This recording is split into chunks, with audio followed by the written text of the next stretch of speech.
That must be the bothy. The bothy was constructed originally in the early 1700s. By then, shepherding had formalized into a career. The first habitual shepherd was a man called Jakobsen, from a lineage of migratory Scandinavians. He was not considered a man of breeding by the mainlanders. He came here every summer whilst building the bothy, hoping eventually that becoming a man of property would secure him a wife and a lineage.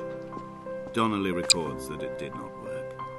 He caught some disease from his malcontented goats and died 2 years after completing this house built of stone, built by a long carve dead white shepherd. lines into the cliff for him Contents either. My camp bed, a stove, a table, chairs, my clothes, my books.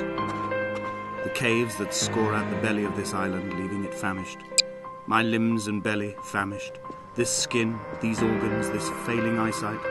When the battery runs out in my torch, I will descend into the caves and follow only the phosphorescence home.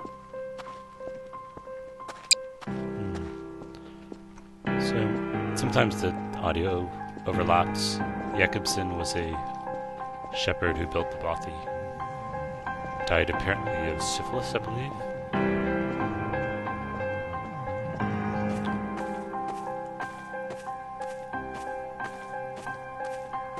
Nothing inside the bothy, though. Just a few meager belongings.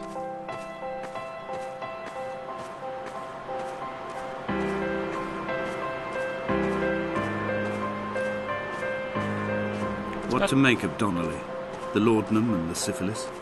It is clearly not how he began, but I've been unable to discover if the former was a result of his visiting the island or the force that drove him here. For the syphilis, a drunk driver smashing his insides into a pulp as he stumbled these paths, I can only offer my empathy. We're all victims of our age. My disease is the internal combustion engine and the cheap fermentation of yeast.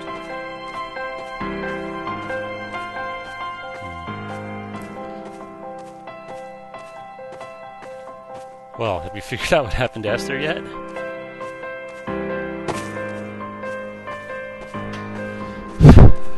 Or perhaps the significance of the parallel lines.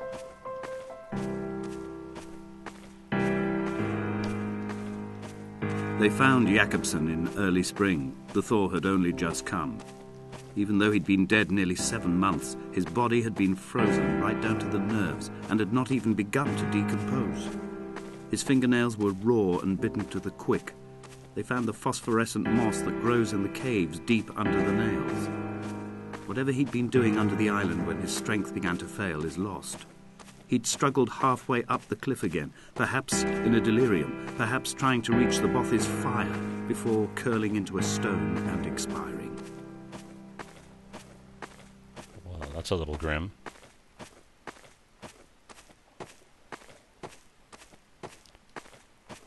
Man, this guy doesn't seem to have a lot of respect for Jakobsen. I mean, he's Climbing down to the caves, I slipped and fell and have injured my leg. I think the femur is broken. It is clearly infected. The skin has turned a bright, tight pink, and the pain is crashing in on waves, winter tides against my shoreline, drowning out the ache of my stones. I struggle back to the bothy to rest, but it has become clear that there is only one way this is likely to end. The medical supplies I looted from the trawler have suddenly found their purpose. They will keep me lucid for my final ascent.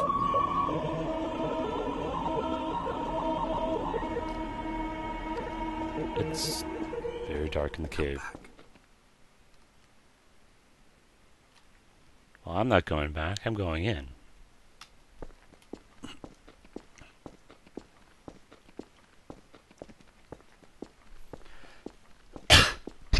Sorry about that. That must be the phosphorescent moss. Well, nowhere else to go. Ow. Jeez. From here, this last time, I have understood there is no turning back. The torch is failing along with my resolve. I can hear the singing of the sea creatures from the passages above me, and they are promising the return of the gulls. So, is he Have we fallen and broken our leg as well? Or is he us? What?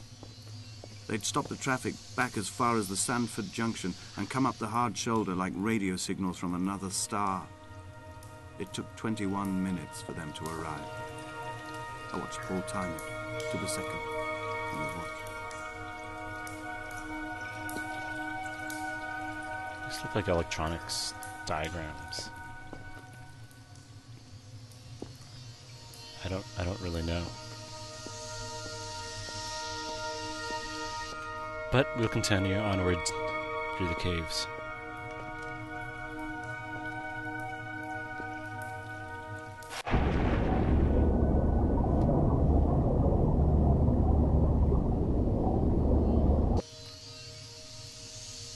This way, I think?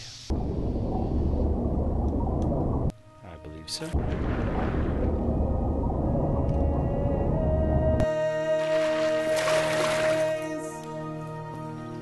Is this what Paul saw through his windscreen? Not Lot's wife looking over her shoulder, but a scar in the hillside, falling away to black forever.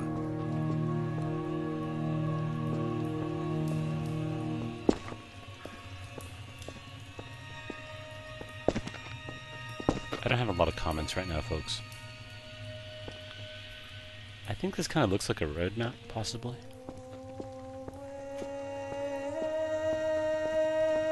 Feel free to share your interpretations.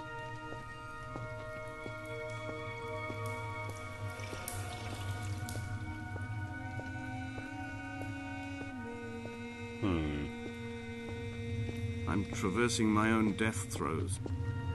The infection in my leg is an oil rig that dredges black muck up from deep inside my bones.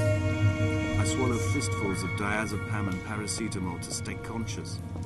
The pain flows through me like an underground sea. It's a paper boat.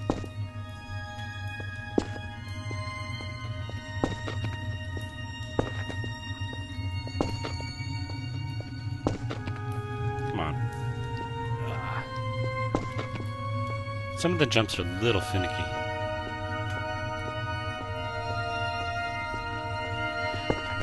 But I want to know what's on the other side of this cave.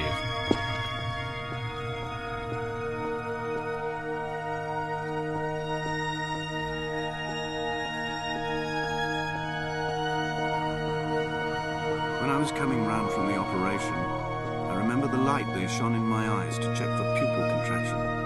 It was like staring up at a moonlit sky from the bottom of a well. People moved at the summit, but I could not tell if you were one of them. Wait. Behold, Damascus is taken. Away from being a city. What charnel house lies at the foot of this abyss? How many dead shepherds could fill this hole? And it shall be a ruinous heap. Someone's been writing in this cave.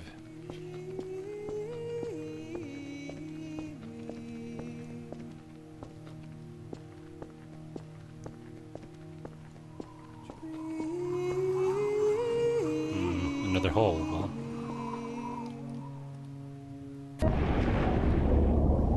what?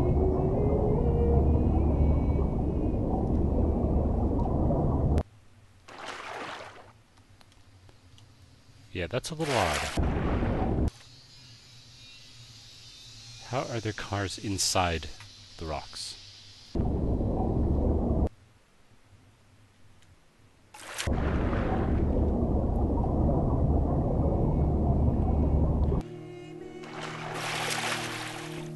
Unless, of course, they're part of the island themselves. Certainly a possibility.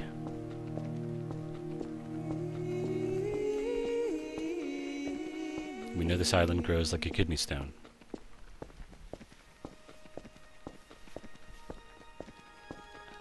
We must have been wandering inside for hours since it's dark outside now. But we may be closer to reaching the aerial and finding out what's going on.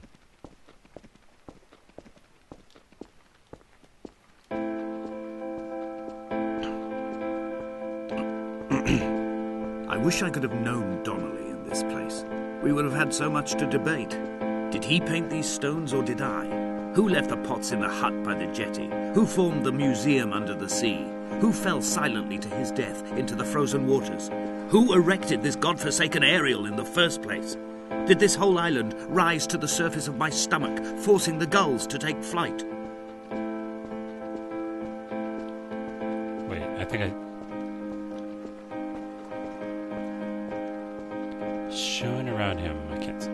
That, do you see that? It looks like a person. I think we should head towards it. Oh, there's more writing. And I can't read the rest. I returned home with a pocket full of stolen ash. Half of it fell out of my coat and vanished into the car's upholstery. The rest I carefully stowed away in a box I kept in a drawer by the side of my bed. It was never intended as a meaningful act, but over the years it became a kind of talisman. I'd sit still one day, quite still for hours, just holding the diminishing powder in my palm and noting its smoothness. In time, we will all be worn down to granules, washed into the sea and dispersed. There's writing all over the place. The entire hillside is scarred with bright lines.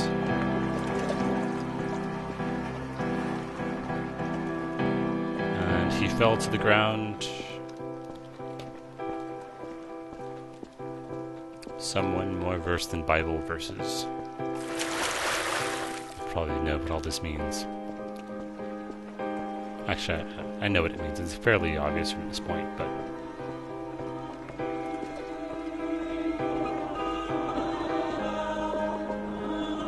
from here, I can see my armada. I collected all the letters I'd ever meant to send to you, if I'd have ever made it to the mainland, but had instead collected at the bottom of my rucksack, and I spread them out along the lost beach.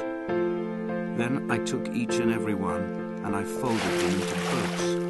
I folded them into the creases, and then, as the sun was setting, I set the fleet to sail. Shattered into 21 pieces, I consigned you to the Atlantic, and I sat here until I'd watched all of you sink.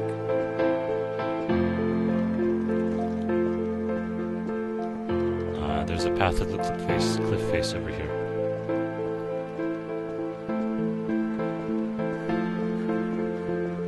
Ariel is so close. There were chemical diagrams on the mug he gave me coffee in, sticky at the handle where his hands shook. He worked for a pharmaceutical company with an office based on the outskirts of Wolverhampton. He'd been travelling back from a sales conference in Exeter, forming a strategic vision for the peddling of antacid yogurt to the European market. You could trace the connections with your finger, join the dots, and whole new compounds would be summoned into activity.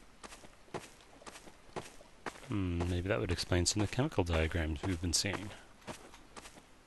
Although alcohol would be one of them.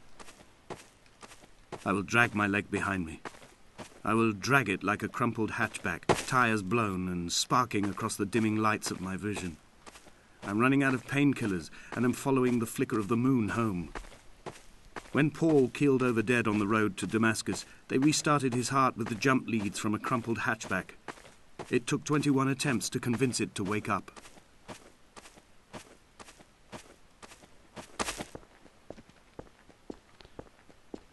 I see the figure over there.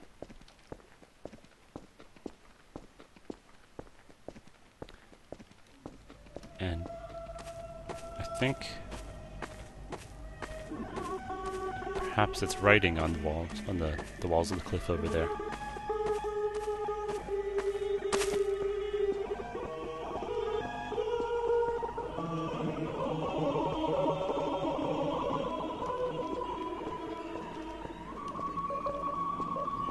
Chemical diagrams.